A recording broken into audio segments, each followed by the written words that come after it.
Hi guys, welcome back to another video tutorial. For today's video is how to use ChatGPT for augmented reality. Using ChatGPT for augmented reality involves integrating the chatbot functionality into AR application or experience. Here's a general approach to using ChatGPT for AR. First is choose AR development platform. Select an AR development platform that suits your requirements, such as ARKit or iOS or RCore for Android. Install the necessary SDKs and tools for the chosen AR platform. Next is set up the ChatGPT backend.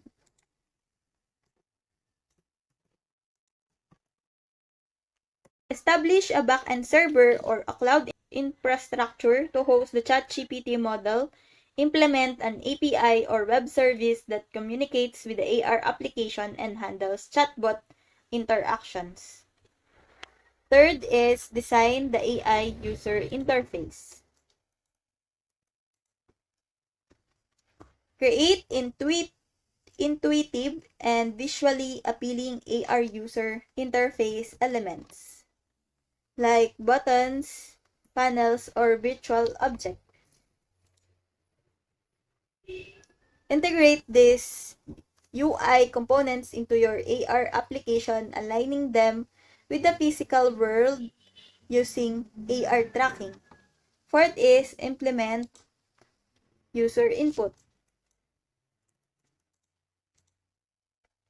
Capture user inputs within the AR environment utilizing the available input methods supported by your AR platform. Enable users to interact with the chatbot through actions like tapping on virtual buttons, using voice commands, or recognizing gestures.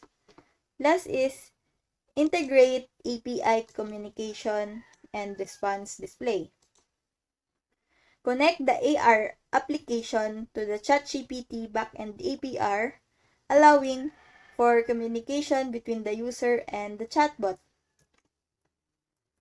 Process user inputs on the backend, generate responses using ChatGPT, and display the responses within the AR interface, such as overlays or speech bubbles.